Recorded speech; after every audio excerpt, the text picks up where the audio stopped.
Bismillahirrahmanirrahim. Assalamualaikum warahmatullahi wabarakatuh.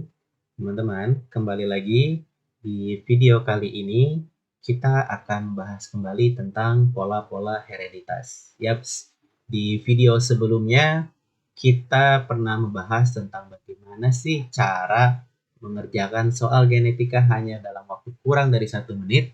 Nah, itu hanya versi sederhananya aja ya, karena kita hanya bahas pada soal di hibrid biasa. Nah, sekarang gimana kalau misalnya soalnya di persimpangan semu hukum Mendel, ya. Nah, ternyata konsep yang kita pakai di video sebelumnya itu bisa juga loh digunakan pada soal-soal tentang persimpangan semu hukum Mendel. Nah, kalau mau tahu caranya, langsung aja yuk kita lihat konsepnya seperti apa. Baik. Sebelumnya, teman-teman harus pahami dulu tentang tabel ini ya, karena rumusnya semuanya ada di sini. Ya, ini sudah saya coba rangkum tentang kumpulan rasio dari pola-pola persilangan tergantung dari parentalnya. Ya, nah jadi kan kita kalau belajar itu ya ada hukum Mendel 1, ada hukum Mendel 2. Oh ini ada yang typo nih, harusnya bukan monohibrid ya, tapi dihibrid. Ada monohibrid dan ada di hibrid ya, hukum Mendel 1 dan hukum Mendel 2. Nah, kemudian ya dari persilangan-persilangannya itu nanti akan ada 4 macam pola parental ya. Kalau misalnya biasa kita latihan kan pasti ya kita mulai dari M besar disilangan dengan M kecil gitu ya. Biasanya mawar merah dengan mawar putih contohnya misalnya. Nah, kemudian pola lainnya bisa juga disilangin antara M besar M kecil dengan M besar M besar. M besar M kecil dengan M kecil M kecil, atau M kecil M besar M kecil dengan M besar M kecil. Ya, tergantung nanti ini statusnya F1 atau F2 gitu ya. Tapi intinya ya, kalau kita simpulkan dalam bentuk namanya gitu ya, M besar ini kan kita sebut juga sebagai homozigot dominan, lalu M kecil kita sebut dengan homozigot resesif. Lalu M besar M kecil kita sebut dengan heterozigot. Nah, ada 4 macam pola yang akan muncul, yaitu persilangan antara homozigot dominan dengan homozigot resesif, heterozigot dengan homozigot dominan, heterozigot dengan homozigot resesif, dan heterozigot dengan heterozigot. Yang ini pun terjadi pada hukum Mendel 2. Yang paling sering sih ya, yang paling sering muncul di soal itu yaitu persilangan antara heterozigot dengan heterozigot. Ya. Yang kedua ya, yang juga lumayan sering yaitu heterozigot dengan homozigot resesif. Ya. Nah, insya Allah teman-teman sudah paham ya masalah parentalnya. Kalau kurang paham silakan tulis di kolom komentar. Nah, sekarang kita bicarakan rasionya ya, karena di soal itu pasti nggak jauh ya yang ditanya itu rasionya berapa atau persentasenya berapa atau jumlahnya berapa ya dari sekian populasi misalnya, atau dari sekian anaknya keturunannya itu berapa sih jumlah yang mawarnya putih misalnya. Nah, tapi kan intinya semua itu kita hitung berdasarkan rasionya gitu ya. Rasionya berapa itu bisa kita cari persentasenya berapa atau jumlah individunya ada berapa. Nah, langsung aja ya. Jadi kalau persilangan antara hetero dengan hetero pada monohibrid itu rasio fenotipnya pasti 3:1 ya.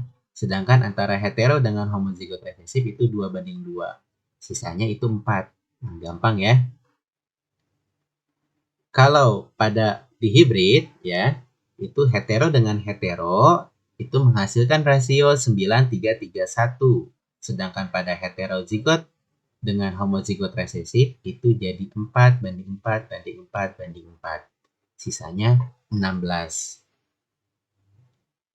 Nah, terus apa sih hubungannya dengan persimpangan semu nih, gimana? Emang masa sih mirip-mirip dengan rasionya ya? Kita tetap bisa pakai rasio yang sama ya. Asalkan kita paham formasi antara dominan dan resesifnya. Nah, maka yang di sini nih yang menentukan ya tabel terakhir yaitu formasi antara D itu dominan maksudnya banding R kecil itu resesif. Jadi kita mulai ya dari monohibrid yang pertama, 4 ini nih sifatnya itu semuanya dominan. Maksudnya apa sih dominan di sini? Nah, jadi kan sifat itu persilangan ya pada monohibrid misalnya. Di situ kan ada dua sifat, yang satu sifat dominannya, yang satu sifat resesifnya ya. Misalnya persilangan antara mawar merah dengan mawar putih ya. Merah disimbolkan dengan genotip M besar dan putih dengan M kecil. Berarti si merah ini adalah sifat dominannya dan putih adalah sifat resesifnya. Berarti kalau di sini disebut rasionya 4 dominan, berarti 4-4-nya merah gitu ya. Yang bawah pun demikian. Nah, persilangan antara hetero dengan homo resesif 2:2, D banding R. Berarti dominannya 2, resesifnya 2. Sedangkan hetero dengan hetero 3:1. 3-nya D dominan, ya 3-nya D, 1-nya R, 1-nya resesif. Nah, dari sini kita bisa langsung nebak gitu ya. Jadi kalau ada soal ya persilangan misalnya antara mawar merah dengan mawar putih yang dominannya merah. Nah, yang ditanya berapa yang putihnya rasionya? Rasionya ya 1 gitu ya dari sini. Kalaupun nanti diganti soalnya bukan pakai mawar lagi, pastinya begitu kan di soalnya kita latihan dengan mawar merah mawar putih, pas soal yang keluarnya bukan tentang mawar. Nah, itu yang bikin bingung. Tapi kan kalau kita paham konsepnya ya sama aja gitu ya. Jadi walaupun nanti yang keluar adalah kacang panjang dan kacang pendek misalnya anggaplah gitu ya. Nah, si panjang ini yang dominan. Nah, yang ditanya berapa rasio kacang pendeknya? Nah, karena dia resesif, ya berarti rasionya 1 ya. Misalnya parentalnya persilangan antara hetero dengan hetero ya. Begitupun pada hukum Mendel 2 di hibrid ya. Nah, kalau di hibrid karena sifatnya ada 2 jenis ya, misalnya jeruk besar manis dengan jeruk kecil asam misalnya. Nah, di situ ada 2 jenis sifat kan. Sifat yang pertama adalah sifat ukuran besar dan kecil. Yang kedua adalah sifat rasa ya, yaitu besar dan manis dan asam. Nah, berarti kalau kita tulis ya, ada jeruk besar manis dan kecil asam. Nah, ini kan sifat pertama yang dominan. Lalu ini sifat yang pertama yang resesifnya. Ya, besar manis. Lalu besar kecil, maaf ya. Lalu yang manis asam ini sifat keduanya. Manis sebagai dominannya misalnya ya, asam sebagai resesifnya. Nah, berarti di sini formasinya ya ada urutan pertama, sifat pertama dan sifat kedua gitu ya. Nah, jadi kalau di sini tulis DD ya, dominan-dominan, berarti sifat pertamanya dominan, sifat keduanya dominan ya. Jadi 16 DD berarti 16 besar manis. Nah, kalau yang bawah nih 9331, 9-nya DD, 3-nya DR, 3-nya RD, 1-nya RR. Maksudnya apa? Berarti 9-nya DD yaitu besar manis gitu ya. 3-nya DR. D yang pertama ya yaitu besar, lalu yang keduanya R yaitu asam. Berarti 3-nya besar, asam. RD berarti yang pertamanya R apa? Kecil ya, kecil. Yang keduanya D, besar. Berarti manis ya, kecil, manis. Dan terakhir RR dua-duanya resesif, berarti kecil dan asam. Nah, jadi urutannya seperti itu ya. Maksudnya DD seperti sini. Nah, dari sini kita berarti ya nanti bentuk soalnya seperti apapun, kita tinggal pahami soalnya pertama ya. Pahami soalnya apa sih yang ditanyakan ya. Misalnya yang ditanyakan adalah berapa rasio resesifnya. Nah, itu catat ya. Pertanyaannya adalah berapa rasio resesifnya. Yang kedua, yang perlu kita pahami adalah parentalnya, ya. Parentalnya di sini posisinya apa dan bentuk genotipnya seperti apa, ya. Kalau kita udah paham parentalnya itu yang mana, ya, polanya pasti nggak jauh beda yang keluar itu antara hetero dengan homozigot resesif, ya, atau hetero dengan hetero. Biasanya sih gitu ya, teman-teman. Nah, itu kalian tinggal tebak ya, rasionya itu 2:2 atau 3:1, atau kalau di hibrid itu 4:4:4 atau 9:3:3:1 gitu ya. Nah, terus nanti cara jawab soalnya gimana setelah kita tahu rasionya? Kan kalau dihitung kita langsung tahu tuh sifat yang resesifnya, atau misalnya tadi kita lagi nyari berapa sih rasio jeruk yang besar asam misalnya ya, yang besar asam. Nah, kita tinggal pahami ya, formasinya dia itu besar asam itu apa? DD, DR, RD atau RR. Nah, berdasarkan analisanya gitu ya, ternyata besar itu dominannya, asam itu resesifnya, berarti DR. Nah, kalau ikut formasi di sini kan kalau persilangan parentalnya hetero dengan hetero, berarti rasionya adalah 3 ya, DR itu 3. Nah, udah ketemu dia 3. Nanti tinggal diikutin aja. Soalnya misalnya yang ditanya adalah jumlah jeruknya itu ada 160 misalnya ya. 160 buah jeruk. Berapa jeruk yang besar asam? Ya udah, karena udah ketemu rasionya, berarti kan 3/16 dikali 160. Hasilnya berapa? Hasilnya 30. Ya, kurang lebih seperti itu.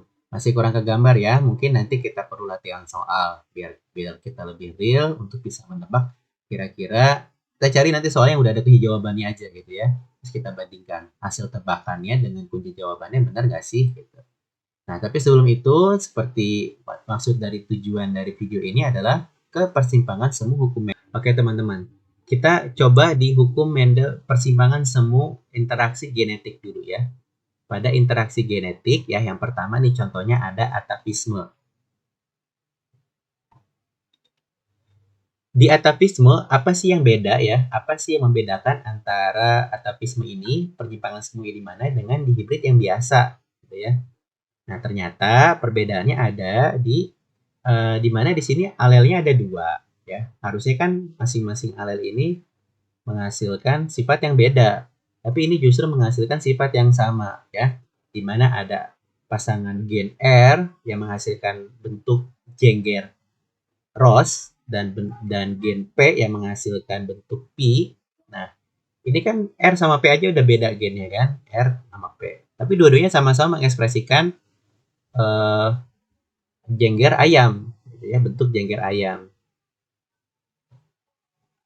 Nah, jadi dominannya tadi ya, dominan R menghasilkan ROS, dominan P menghasilkan P. Jadi situ bedanya. Tapi keduanya bisa saling berinteraksi. Dan interaksinya mirip gitu ya, di mana dominan bisa menutup sifat resesifnya. Resesif di sini adalah single. Tapi dengan catatan, kalau dominan ketemu dengan dominan, siapa yang menang ya? Atau ROS ketemu P, ya R besar ketemu P besar, siapa yang menang? Ternyata tidak ada yang menang, justru menghasilkan fenotip baru yaitu walnut ya. R besar ketemu P besar jadinya walnut. Nah, terus bagaimana kita cara mengkonversi dengan konsep kita yang tadi gitu ya. Nah, perhatikan baik-baik ya. Kita kan punya 4 formasi, DD, DR, RD, dan RR. Nah, tinggal kita lihat aja di sini. Ternyata sifat walnut ini hanya bisa muncul kalau dua-duanya dominan atau DD. Nah, berarti yang ini ya. Berarti walnut ini rasionya berapa? 9. Kalau yang ROS,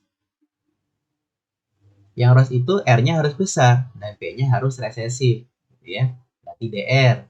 Berarti yang ROS ini 3. Yang P kebalikan dari ROS ya. RD yang ini ya. Berarti 3. Single RR ya. Berarti 1.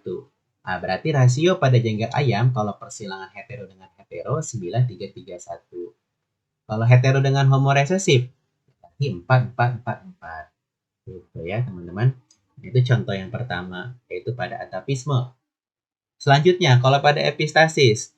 Epistasis ini apa sih? Kalau epistasis itu ya mirip lah kayak yang tadi di atapisme ya. Mirip itu ada di dua alel tapi menghasilkan masih sama-sama mengekspresikan satu fenotip yang sama. Tapi ada tambahannya lagi ya di epistasis ini. Epistasis itu jadi ada alel atau ada gen yang bisa menutup sifat gen lainnya ya. Gennya jenisnya beda gitu ya. Kalau M besar ketemu M kecil, ini kan dominan nutup resesif gitu ya. Ini normal. Tapi misalnya M besar menutup sifat B misalnya pada G. Ini kan gennya udah beda ya. Dan bahkan dia nggak cuma bisa nutup resesif tapi bisa nutup sama dominan juga. Kalau epistasisnya di dominan. Nah, epistasis ini juga bisa terjadi pada resesif. Berarti sifat resesif bisa menutup sifat dominan ya. Jadi epistasis itu sama kayak sifat dominan menutup sifat resesif gitu ya. Sifat pada epistasis itu akan menutup sifat yang lain. Nah, sifat yang tertutup ini kita sebut dengan hipostasis. Contohnya misalnya nih pada epistasis dominan.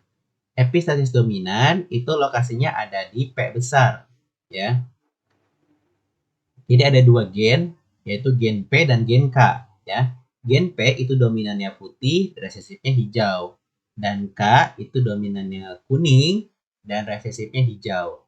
Nah, tapi si P besar ini punya sifat epistasis. Sehingga ya, kalau P besar ketemu dengan K besar, itu sifat kuningnya akan tertutup. Maka jadilah dia putih. Kalau P besar ketemu K kecil, ketemu resesif, ya pasti putih gitu ya. Nah, tapi kalau P kecil ketemu K besar, barulah sifat kuning bisa muncul. Dan kalau semuanya resesif, baru sifat hijau muncul.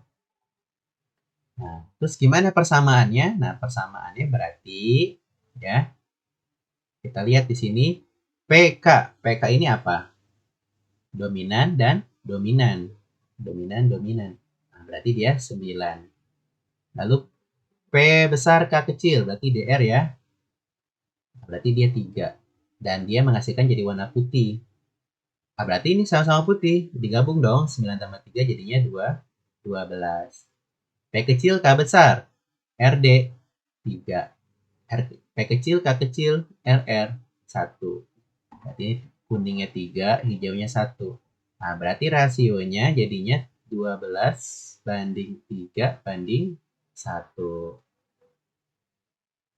Seperti itu ya kalau pada epistasisnya di dominan. Kalau epistasisnya di resesif gimana? Ya sama aja ya. Jadi kalau di sini epistasis resesifnya ada di B kecil nih. Kalau di apa nih? Warna rambut tikus ya, warna rambut tikus. B kecil itu putih ya. Berarti semua yang ketemu dengan B kecil itu akan menjadi warna putih ya.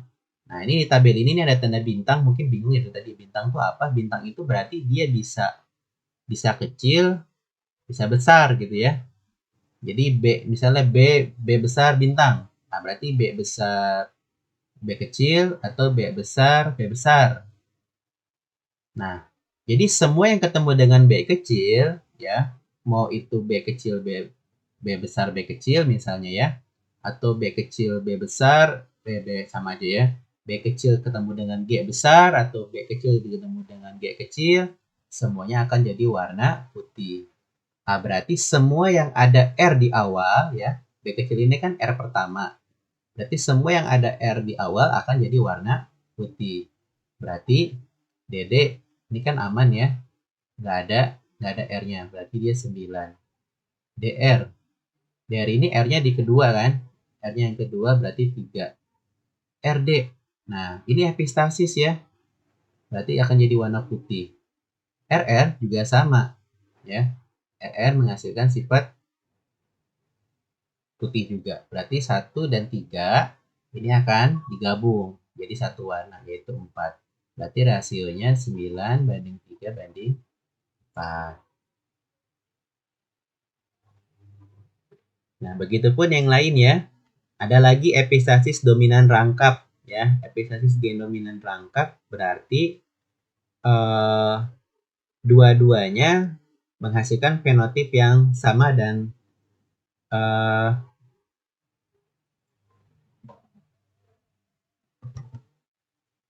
sama-sama punya sifat epistasis gitu ya. Jadi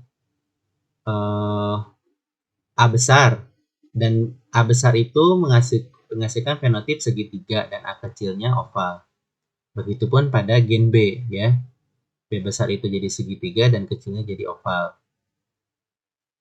Nah, berarti selama di situ ada A besar atau ada B besar, itu pasti akan jadi segitiga ya. Dan hanya muncul sifat oval itu ketika semuanya resesif.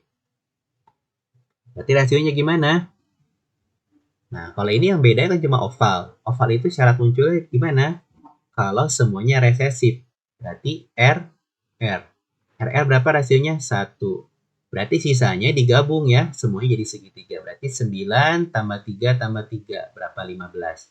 Jadi rasionya 15 banding 1. Kalau gen rangkap dengan efek kumulatif ya. Nah, sama seperti yang di sebelah, tapi ya ada efek kumulatifnya. Dimana kalau ada dominan ketemu dengan dominan lainnya, itu ada efek kumulatif itu gimana sih? Nah, misalnya kalau warna ya, kamu kalau ngasih warnanya itu jadi makin kereng. Itu namanya kumulatif. Atau berat badan gitu ya. Misalnya kamu nimbang berat badan kamu, terus ada teman kamu ikut nimbang. Nah, beratnya jadi nambah kan di mesin timbangannya. Nah, itu namanya efek kumulatif. Nah, kalau di sini berarti kalau syarat untuk ada efek kumulatifnya kalau ada dominan ketemu dengan dominan ya. Contohnya pada warna biji gandum ya, ada gen A, ada gen B ya. Dua-duanya sama ya. A dan B dominannya jadi ungu dan resesifnya jadi putih. Bedanya kalau A besar ketemu dengan B besar ya, dua-duanya dominan, itu ada efek kumulatif. Jadi bukan ungu biasa, tapi jadi ungu tua. Nah, itu efek kumulatifnya di situ. Bedanya di mana? Ya, bedanya cuma ada di ungu tua ya, yaitu dia dominan. Lalu pada ungu biasa, ya bedanya dengan yang sebelah ya. Nah, ini berarti dominan resesif DR jadi ungu ya. Lalu resesif dominan jadi ungu juga. Berarti ini 9, lalu 3 yang 2 digabung jadi 6 dan resesif 1. Berarti 9 banding 6 banding 1. Dengan persamaan yang di awal kita udah bisa menebak sejauh ini ya, menebak rasionya sejauh ini. Jadi soalnya bagaimanapun kita bisa langsung tebak berdasarkan konsep yang tadi. Ya mungkin di video selanjutnya aja ya kita buat, kita sediakan dulu nih kumpulan soal, lalu kita tebak semua soalnya itu menggunakan konsep yang sudah kita tunjukkan di awal tadi. Oke, teman-teman bisa langsung terapkan pada persimpangan semu yang lain-lainnya ya. Tinggal kita pahami ya, kita pahami aja konsep-konsep dari masing-masing persimpangan semu nih gimana sih gitu ya. Misalnya pada komplementer ya, di komplementer ini sifatnya baik gen C dan gen P itu sama-sama menghasilkan warna putih. Bedanya kalau ada dominan ketemu dengan dominan, ya C dominan dengan P dominan itu baru menghasilkan warna yang lain yaitu ungu. Nah, berarti kan yang beda cuma ungu ya, yaitu DD. Berarti DD-nya 9, sisanya digabung jadi warna putih. 331-nya berarti 7. Berarti 9 banding 7. Begitupun pada kriptomeri. Di kriptomeri itu ada dua gen ya, gen A dan gen B. Gen A ini menghasilkan antisionin positif dan negatif pada resesifnya, sedangkan B-nya itu pH ya, dominannya basa, resesifnya asam. Perbedaannya di mana? Pertama ya, antisionin ini kalau dia kondisinya positif, nanti warna bunganya jadi warna merah gitu ya. Kalau antisionin negatif, jadinya warna putih. Nah, kalau antisionin positif ketemu dengan pH basa ya, atau gen A besar ketemu dengan B besar, itu tidak menghasilkan warna merah ya, tapi jadi warna ungu. Bedanya di situ ya. Berarti gimana persamaannya? Berarti ungu basa ini kan dominan. Lalu merah asam, DR ya. Merah, apalagi merah. Udah ya, merahnya udah ya. Ini merah basa, tapi nggak jadi merah ya, jadi ungu basa, merah asam. Lalu putih basa, putih asam, RD, RR. Berarti normal ya, 9, 3, 3, 1 rasionya. Kalau yang polimeri, ini tuh sifat rangkap kayak yang tadi ya, ada efek kumulatif. Contoh misalnya berat badan ya. Berat buah deh yang gampang, misalnya berat buah. Misalnya buah jeruk ya. Buah jeruk ini beratnya itu dikendalikan ya, setiap gennya itu satu gen dominan itu menghasilkan 10 gram ya. Misalnya B besar. B besar ini dia menghasilkan 10 gram fenotipnya ya. Lalu B kecil 5 gram. Nah, berarti nanti tinggal kita hitung nih. Jadi misalnya gennya itu B besar, B besar, B besar, B kecil. Nah, ini ada efek kumulatif, berarti kita harus kalikan. B besarnya ada berapa? Ada 3. 3 kali 10, 30 gram. B kecilnya 1, 5 gram. Berarti 35 gram. Nah, karena beda sendiri, akhirnya dia menghasilkan fenotip yang beda ya, yaitu ini ya. 1 banding 2 banding 7 banding 5 banding 1. Ini berdasarkan apa? Berdasarkan jumlah dominannya ya. Jadi yang pertama dominannya ada 4 kan? Di jenis yang pertama dominannya ada dominan 4, D4. Lalu yang 2 ini dominannya ada 3. Yang 7 ini dominannya ada 2. Yang 5 ini dominannya ada 1. Lalu yang 1 ini nggak ada dominannya ya, D0. Gitu. Nanti tinggal disesuaikan aja ya. Misalnya D ini mengendalikan berat buah kayak tadi 10 gram, tinggal dikali, berarti yang rasionya 1 itu adalah D4 ya, 10 kali 4, 40 gram gitu. Yang 7 ini D2, berarti 10 kali 2, 20 tambah 5 kali 2, 10, berarti 30 gram. Yang 30 gram ada 7 rasionya. Seperti itu ya teman-teman. Oke, sudah habis untuk persimpangan semu hukum Mendel ya. Nah, ini masih ada penyimpangan semu hukum Mendel pada antar alel ya. Interaksinya antar alel. Oke, pada antar alel ini kita perlu menambahkan di rumus kita ya. Di rumus kita ini ada rumus intermediate.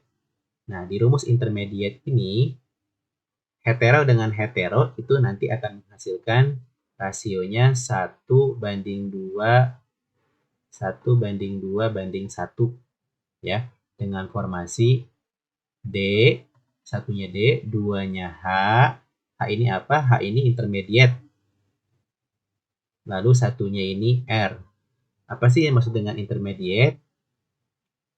Contoh di sini ya. Misalnya ada kodominan ya. Di kodominan ini dia kasusnya ini tidak ada yang resesif ya. Jadi dua-duanya dominan. Pada sistem penggolongan darah M dan N, gen M dan gen N sama-sama dominan, tidak ada resesifnya. Jadi kalau M ketemu dengan N, itu akan menghasilkan sifat baru, yaitu sifat intermediate, yaitu golongan darah Mn. Nah, berarti kalau rasionya 1:1, berarti kalau persilangan antara Lm Ln dengan Lm Ln, itu akan menghasilkan rasio 1:2:1, dominan, hetero, resesif. Berarti dominannya berapa? Yang M-nya 1, yang Mn-nya 2, dan yang resesifnya 1 ya, yaitu N. N ini kan bukan resesif, Ya, anggap aja karena ini nggak ada dominannya, berarti resep ini adalah dominan yang kedua. Kayak gitu. Begitupun pada dominasi tidak sempurna di atau intermediate ya, di intermediate. Jadi ada sifat ketiga di mana kalau dominan ketemu dengan resesif atau pada kondisi heterozigot itu akan menghasilkan fenotip baru ya. Contoh di sini merah putih harusnya kan. Terus kalau R besar R kecil harusnya merah merah dong. Tapi karena ini dominasi tidak sempurna, sifat dominannya malah bercampur dengan sifat resesifnya, akhirnya muncullah sifat baru yaitu merah muda. Rasionya sama ya, 1:2:1. Oke, mungkin sampai di situ saja teman-teman. Untuk yang sisanya kita akan bahas di video selanjutnya karena sudah terlalu lama ya. Nanti tidak pasti teman-teman sudah nggak fokus. Nantikan lagi di video selanjutnya. Kalau bermanfaat silakan di like, share, and comment. Kalau misalnya ada yang kurang, ada yang tidak kurang, silakan sampaikan saja, kirim ke email secara pribadi atau terus di kolom komentar silakan ya. Karena ini untuk membangun dan untuk mempermudah, semakin mempermudah teman-teman dalam belajar. Demikian yang bisa saya berikan. Assalamualaikum warahmatullahi wabarakatuh.